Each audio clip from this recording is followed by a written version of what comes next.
네, 학생 여러분 잘 쉬셨죠? 네, 이번 시간에는 기생충 질환 관리 챕터 9장입니다. 챕터 9장 교재는 300페이지가 358쪽입니다. 358쪽을 참고해 주시기 바랍니다.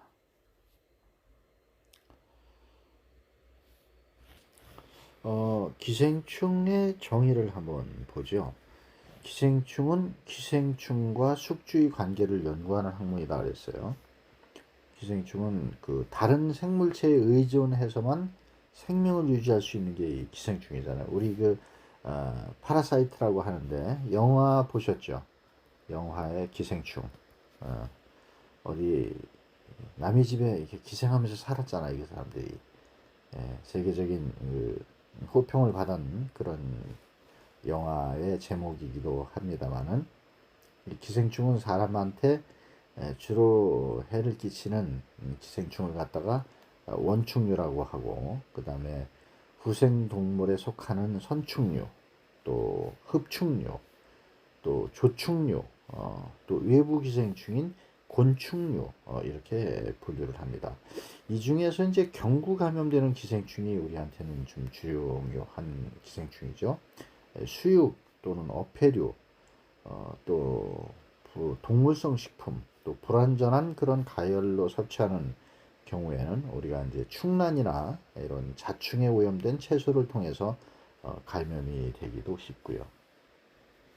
그래서 이 기생충은 감염병 예방병에 관한 관리에 관한 법률 제2조 제6호에 의해서 질병관리청장이 고시를 하는 그런 감염병이다 이렇게 보시면 되겠어요. 첫 번째로 보면은 이제 회충이 있습니다. 충체가 회충인데 이 길이가 보통 13에서 15cm 정도로 큰 몸집이 크고 끝부분이 말려 있고 암컷은 더 커서 25 내지 35cm 정도 굉장히 큰 기생충이다 이렇게 보시면 되고요. 생활사를 보면은 보통 수정란은 22 내지 28도에서 약 2주일 정도 발육을 해가지고 자충 포장란 형태로 인체에 감염이 돼서 소장에서 이제 유충으로 이제 부활을 해요. 그래서 소장벽을 침입해 가지고 혈액을 통해서 문맥을 거쳐 뭐 폐나 기관지, 식도 소장 이런 데로 이동을 해서 이제 성충이 되는 거죠. 네, 이런 라이프 사이클을 가지고 있습니다.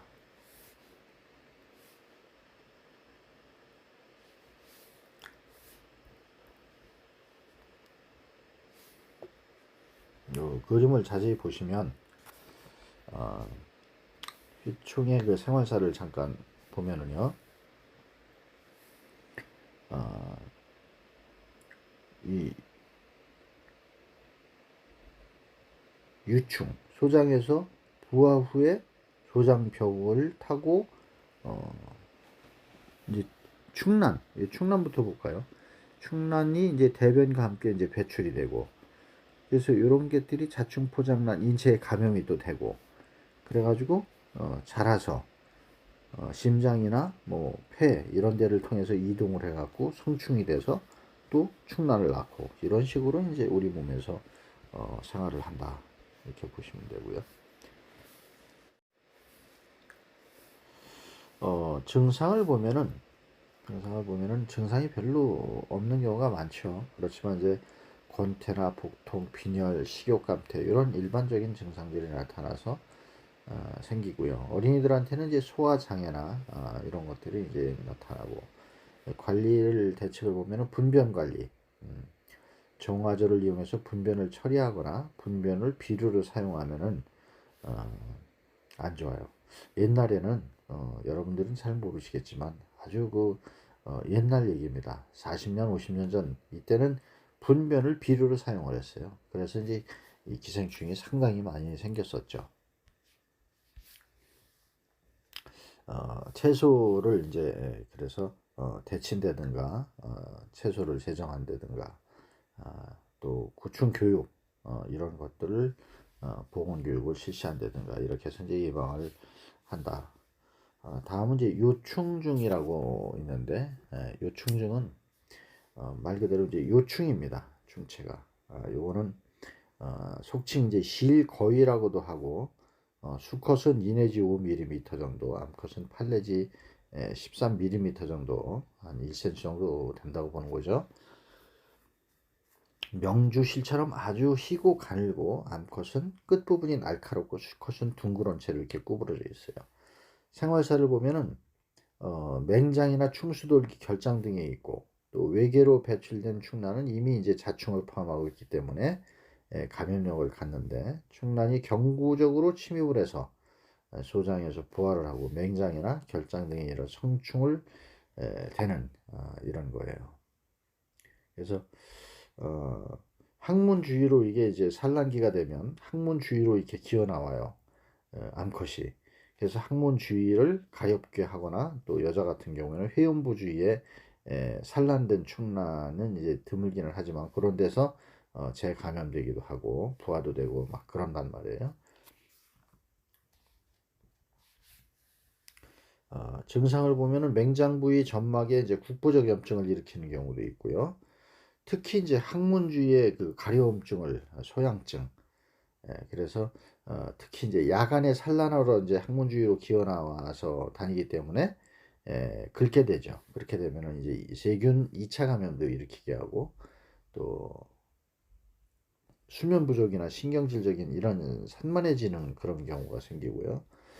관리 대책은 이제 회충 관리 방법에 의해서 예방을 하고, 그다음에 집단 감염되는 경우가 있으니까 의류는 이제 열처리 세탁하고, 침구는 일광 소독하고, 구충제를 집단적으로 복용하는 것이 이제 중요하겠어요. 이 검사는 항문을 그 셀로판 테이프로 닦아갖고 현미경으로 검경을 하면은 이제 충란이 보이기도 하여 그렇게 검사를 합니다.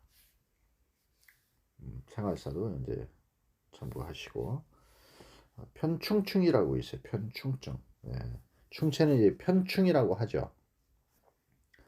요거는 이제 최단 뭐 이게 3 내지 5 정도, 5분의 3 정도는 선상형이고, 가늘고 긴 편상 구조를 가지고 있고요. 그다음에 수컷이 이제 30에서 45, 암컷은 45 내지 50mm, 5cm 정도 된다는 거예요. 난자의 형상은 술통처럼 이렇게 생겼어요. 술통 모양으로. 생활사 이제 참고하시고, 보통 이제 기생 부위가 대장 하부 부근이고, 맹장이나 충수돌기 결장 직장 요런 데 이제 에, 기생을 하고요. 그다음에 증상을 보면은 무증상이 대부분이에요. 그러나 이제 감염이 되게 되면은 이제 복통이나 구토, 뭐 팽창, 또 미열도 생길 수 있고 두통 이런 증세도 이제 있을 수 있습니다.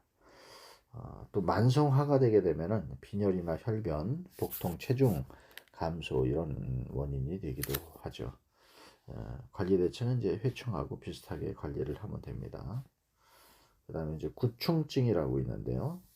구충을 얘기해. 구충증은 충체는 이제 12지장충, 요것도 구충이라고 하고, 요 12지장충인데 충체 약간 이제 구부러져서 8 내지 11 정도 밀리미터 정도 되고 한 1cm 정도.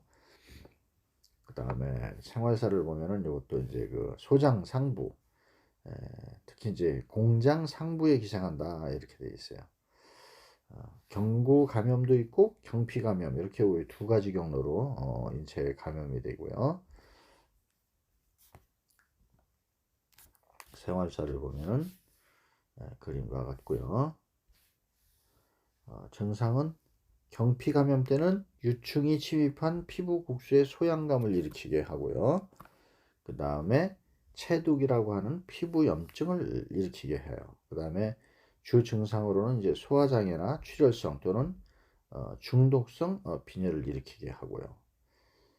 모세혈관들을 파괴하고 국소 부위 염증을 일으키는, 주로 이제 출혈을 생기게 하는 관리 대책 역시 경구 감염 예방을 통해서 하게 하면 되고, 경피 감염 같은 경우에는 인분을 사용한 논밭에 들어가서 걸어 다니지 않고 맨발로 이렇게 하면은 예방이 된다. 이렇게 보시면 되겠습니다. 다음은 이제 동양 모양 선충이라고 있어요. 동양 모양 선충은 요거 이제 충체가 이제 동양 모양 선충이다 그랬는데, 요건 털 같은 섬세한 그런 반투명의 다몽 회백색 수컷이 이제 4 내지 5mm 된 거고요. 암컷은 5 내지 7mm 정도로 조금 작은데 구충의 한 5분의 1 정도 크기다. 네, 이렇게 보시면 되고, 생활사는 적당한 온도와 습도에서 부화가 돼 갖고 3, 4일 이내 탈피를 해서 사상유충으로 되고, 이 사상유충이 이제 경구 감염이 되는 거죠. 피부를 뚫는 힘은 약해서 이 경피 감염은 거의 드물고, 경구적으로 침입이 돼서 위장을 지나가지고 이제 소장에서 기생을 하는, 그래서 우리 몸에 감염된 지 25일 정도면 성충으로 성숙을 해서 다닌다. 이렇게 보시면 되고, 증상을 보면은 소장 점막에 부착을 해갖고 독소를 분비하고 흡혈도 해요. 피를 빨아먹는 거죠. 따라서 구충과 유사한 그런 소화장애나 빈혈을 일으키게 하고, 십이지장충 예방 방법으로 이제 예방을 하면 된다. 이렇게 보시면 되고요. 다음은 선모충증이라고 있습니다. 선모충증. 이거는 선모충이에요. 선모충이 이제 충체인데, 이거는 100mm 크기로 이 유충이 커요. 그래서 모세혈관의 통과가 가능하고, 성충은 희백소로 수컷이 1.5mm에서 암컷은 3 내지 4mm 정도. 그러니까 이 유충이 100mm 크기로 이제 사이즈가 이제 작은데 그 모세혈관을 통과가 하는 그런 유충이다. 이렇게 보시면 됩니다. 성충은 이제 1.5mm 정도 되고요. 그 다음에 생활사는 포유충이 감염된 돼지고기를 통해서 인체에 경구적으로 침입을 하면은 위에 탈피한 다음에 소장으로 내려가서 장 점막에 깊이 들어간 후에 성숙을 해요. 그래서 이 유충은 장 점막의 혈관을 통해 가지고 심장과 폐를 거쳐서 전신의 그 근육 조직에 침입을 하는 피포 상태로 머물고, 이래서 요 선모충의 숙주가 될 수 있는 동물들이 바로 이제 돼지, 뭐 쥐, 고양이, 여우 등이라고 하는데, 돼지는 주로 이제 쥐를 통해 가지고 감염이 되는 거죠. 이걸 이제 먹고 사람이 또 인체에 또 감염이 되고요. 증상을 보면은 성충이 소장에서 자극을 줄 때 설사나 구토, 구역 이런 증세가 나타나고요. 그래서 체내 조직으로 그 퍼지게 되면은 안검 부종이 생기거나 고열, 근육통, 또 호산구가 증가하거나 호흡장애 등이 생길 수가 있습니다. 가장 이제 그 전형적인 증상이 이제 근육통이다. 이런 관리 대책은 돼지고기를 통해서 나타나는 거기 때문에 완전히 익혀서 먹으면 괜찮아요. 저온 보관 시에는 아예 영하 18도에서 20일 이상 보관하게 되면 피부유충이 이제 죽는다. 이렇게 알려져 있습니다. 다음은 아니사키슨이라고 해서 한번 볼게요. 충체는 이제 아니사키스라고 되어 있습니다. 고래회충이라고도 하고, 또 향후 고래회충이라고도 하고, 물개회충이다 이렇게 또 얘기도 하는데요. 이 아나사키스 유충은 대개 길이가 25 내지 35mm 정도 되고요. 이들 유충은 해산 어류 또는 낙지 두 종류, 그 내장벽 같은 데 붙어 있어요. 그래서 이 유충이 발육 단계를 보면은 변화 없이 작은 오류에서 큰 오류로 이동이 되는데, 이렇게 이제 감염된 오류를 종숙주인 그 고래들이 이제 먹고 성충으로 발육을 하는 거죠. 그 사람 체내에서 이제 아니사키스 유충은 그 제3기 유충의 상태로 머물면서 1 내지 2주 생존하다가 이제 죽기는 해요. 그래서 이제 죽는데, 그 증상을 보면은 생선회를 먹은 지 3 내지 5시간 후에 아주 심한 복통이나 오심, 구토, 이런 급성 증상이 나타난다. 예. 그래서 식중독 아닌가 이렇게 생각할 수도 있는데, 통증은 거의 모든 증례에서 나타나는데 상복부에서 나타나는 경우가 많아요. 상복부. 어떤 때는 뭐 토열도 하고, 또 복부 팽만이나 상복부 불쾌감, 또 식욕부진, 소화불량 이런 것으로 인해서 설사를 하거나 또 두드러기가 나타나는 경우도 있다. 관리 대책으로는 해산류를 먹을 때는 덜 익혀 먹으면 감염이 되니까 잘 익혀 먹어야 된다. 그리고 절대로 어류를 날로 먹지 않고 충분히 익혀 먹으면 된다. 고래고기라든가 참조기, 명태, 봉장어, 방어 이런 거 먹을 때 그렇게 조심하면 될 것 같아요.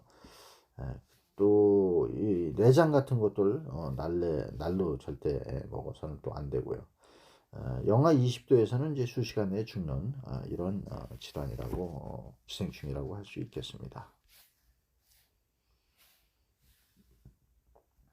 그 밖에 이제 그 선충류를 보면은 또 어떤 것들이 있나? 분선충이라는 게 있고요. 또 말레이 사상충이라고 있고 로아 사상충, 또 회선 사상충 이런 것들이 이제 선충류로 있습니다. 다음은 이제 흡충류를 한번 볼게요. 흡충류.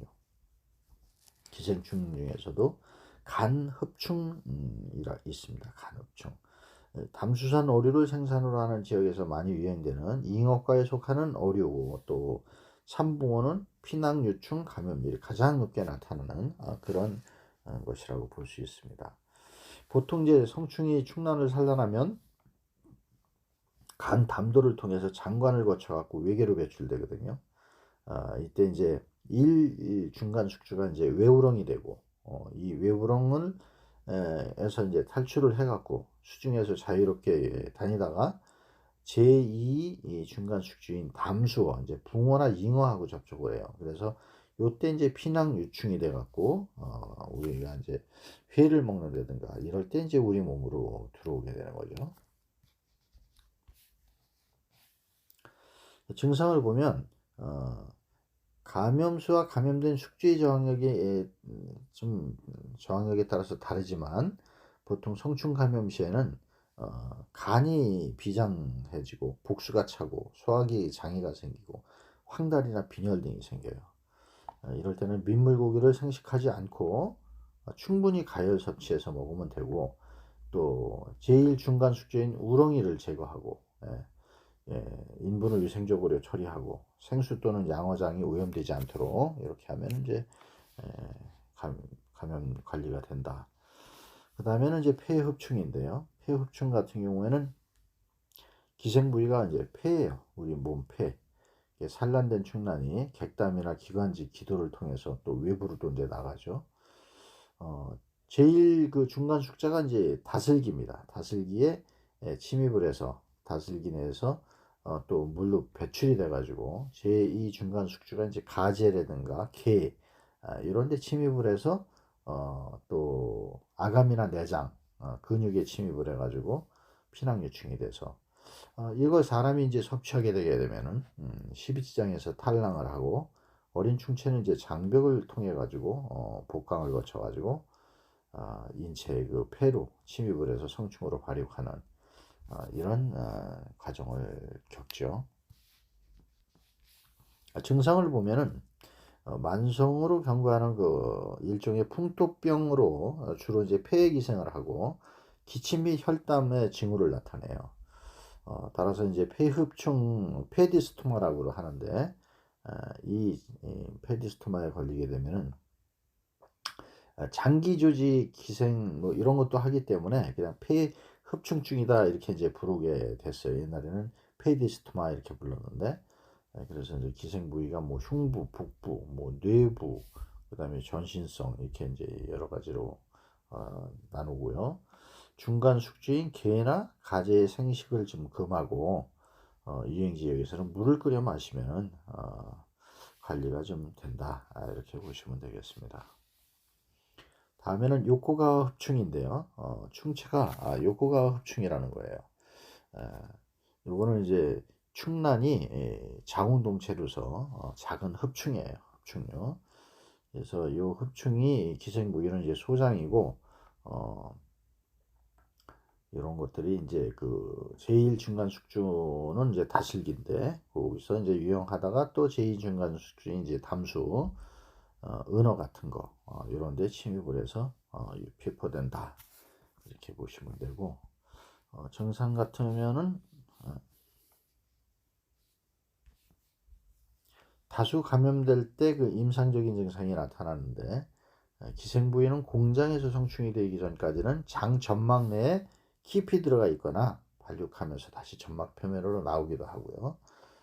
출혈설, 설사나 복통 등이 생기고 호산구가 증가하는 이런 경우가 생기고 은어를 비롯해서 담소의 생식을 피하면 관리가 대책이 되겠다, 예방 대책이 되겠다 이렇게 보시면 되고 그 밖에 흡충류로는 이제 그 일본 주열 흡충류라는 것이 있고 또 만선 주열 흡충이라는 게 있고 또 바라르츠 주열 흡충이라 이런 것이 또 알려져 있습니다. 다음에는 이제 조충류를 볼게요. 조충은 무구조충이라고 있어요. 무구조충. 요거는 이제 유구조충보다 일반적으로 커서 10 내지 12m 굉장히 큰 거죠. 이렇게 이제 사이즈가 있고 자웅동체고 인체의 소장에서 기생을 하는데 요거는 이제 그 분변과 함께 편절이 외부로 배출돼 편절이 이제 잘라지는 거죠. 이렇게 파열돼 가지고 1000 내지 2000개 정도 편절이 있으니까 이런 것들이 이제 잘게 잘라져 갖고 충난이 이제 유리되는 그래서 사료에 오염되고 중간 숙주가 이제 소예요. 소에 섭취가 되게 되면은 소의 장에서 이제 부화가 된단 말이에요. 이게 육구유충이 돼가지고 장벽을 관통하고 혈류나 임파를 통해서 근육이나 그 밖의 조직에 침입해서 묵은 낙미충이 되는 것이 이제 무구조충이다. 이렇게 보시면 되고요. 이런 건 증상이라든가 이런 거는 편절이 항문에 빠져나와서 이물감을 주기 때문에 좀 불쾌감을 느끼게 하고 또 상복부 통증 뭐 이런 것들이 생기고 또 관리 대책으로 쇠고기를 충분히 익혀 먹는 소가 이제 그 살짝 익혀 먹어야지 맛있다 이러는데 선홍색이 퇴색될 때까지 익혀서 섭취를 하면은 예방을 할 수가 있다 이렇게 보시면 되고요. 또 유구조충은 성충 길이가 이제 2 내지 4m. 요건 편절은 800에서 1000개 정도. 무구조충보다는 좀 작은데요. 이거는 이제 자웅동체고 인체 소장에 기생을 해요. 그 다음에 이거는 중간 숙주가 돼지예요. 돼지가 중간 숙주가 되고 장벽을 통해서 이제 성숙한 유구낭미충이 되는 거고요. 이것도 이제 그 증상을 보면은 소화 상층은 그 액취를 점막 내 깊이 이제 처박고서 기생을 해가지고 뚜렷한 증상이 나타나지 않지만 소화불량이나 식욕부진, 뭐 설사 이런 것들을 호소를 하고요. 그 다음에 이제 이 돼지고기를 살이 변색될 때까지 충분히 익혀서 먹으면 예방이 된다. 이렇게 보시면 되겠습니다. 그 다음에 이제 광절 열두조충이라고 있어요. 광절 열두조충은 75 내지 45 나노미터 충난 크기가 이렇게 이제 난각이 두껍다. 성충은 3 내지 10m다. 3, 4천 개의 편절을 가지고 있는 대형 조충이다. 3 내지 10m니까 어마어마하게 큰 거죠. 보통 이제 사람 위에 개, 고양이 요 기생 부위가 이제 소장 상부가 되고요. 충난은 분변과 함께 이제 외부로 나가는데 제일 중간 숙주가 물배룩이에요.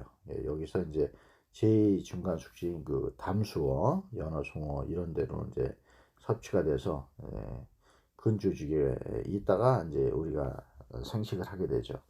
이렇게 되면은 우리 몸에 들어와서 1개월 후에는 성충으로 성숙을 하는데 보통 성충 한 마리가 1일 산란하는 게 100만이에요. 20년까지도 우리 몸에서 생존한다. 엄청나죠? 증상을 보면은 무증상이 많아요. 그렇지만 식욕 감퇴라든가 이상항진, 복통, 설사 이런 것들, 소화불량 이런 게 생길 수 있고 악성 빈혈이 이제 그 독성에 의해서 생길 수가 있습니다.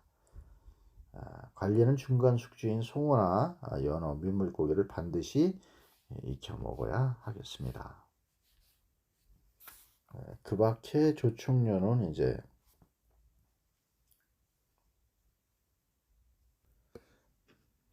기밖에 조충류로는 만손 열두조충, 또 위립조충, 외수조충, 축소조충 뭐 이런 것들이 있다는 것을 좀 알고 계시면 되겠어요.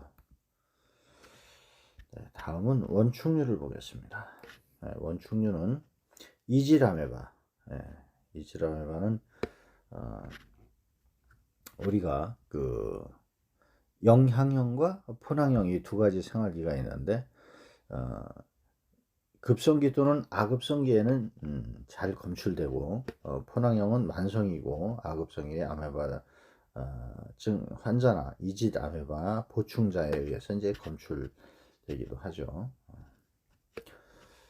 증상은 며칠 지나 몇 개월이 몇 년이 걸릴 수도 있고요. 뭐 만성 이질이나 간 농양, 그 다음에 이제 점혈변 이런 것들이 생길 수가 있습니다. 물을 이제 끓여 마셔야 된다고. 또 환자나 보균자 같이 이제 조리를 하지 말고 격리 치료를 하고요. 람볼 편모충이라고 있는데 이 람볼 편모충은 더운 지방 어린이에게 이제 주로 나타나는 거로 이렇게 보고되고 있고요. 참고를 그냥 하시면 되겠습니다. 다음은 이제 말라리아. 말라리아 같은 경우에는 우리가 그 3일열, 4일열, 열대열 원충 이렇게 세 종류로 인체 감염으로 보고되는 것으로 이렇게 알려져 있거든요. 근데 현재 이제 제일 유행하는 것이 이제 3일열 원충으로 이제 알려져 있습니다. 말라리아 원충은 이제 그 모기 체내에서 유생 생식을 해갖고 원충이 뭐 종숙이 이제 모기에서 되고 그 중간 숙주가 이제 사람인 거죠. 사람한테 이제 넘어오는 거예요. 증상을 보면은 급성기 열을 또 오한 이런 게 그래 생기고 혈구를 파괴해요. 그래서 결국은 이 말라리아로 열이 나서 사망을 하는 경우가 생기는 거죠. 이 말라리아 발생 지역에는 원충의 유무를 조사를 해가지고 사람의 그 전파원을 감소시키고 그 다음에 모기 유충이나 성충을 박멸하면서 모기에 물리지 않도록 하는 것 이게 중요하다고 할 수 있습니다. 그 밖의 원충류로는 이제 뭐 트리파소나마, 그 다음에 리슈마니아, 트리코모나스 이런 원충류들이 있죠. 트리코모나스 같은 경우에는 이제 특히 그 여성 질환 분비물 이런 것들을 만들어내고 불편하게 하는 그런 원충이라고 할 수 있겠습니다. 소변 검사로 이제 트리코모나스가 발견할 수가 있는 거죠. 지금까지 기생충 질환 관리에 대해서 살펴봤습니다. 긴 시간 동안 학습하시느라고 수고들 많으셨습니다. 자, 이번 시간을 끝으로 이제 전반기 수업을 온라인 수업이 마쳐졌고요. 이제는 이제 다음 주에는 시험을 이제 보게 됩니다. 시험은 중간고사인데 중간고사를 교수님은 이제 온라인 강의를 했기 때문에 과제를 두 문제를 제출을 할 거예요. 출제를 합니다. 두 문제 출제를 하면은 여러분들이 이 서술형으로 낼 건데 이거를 풀어가지고 과제 제출하는 것처럼 예, 같은 방식으로 온라인 상으로 제출하면 됩니다. 기간은 따로 제가 안내를 해 드리겠습니다. 자, 지금까지 강의 들으시느라고 수고 많이 하셨습니다. 수고하셨습니다.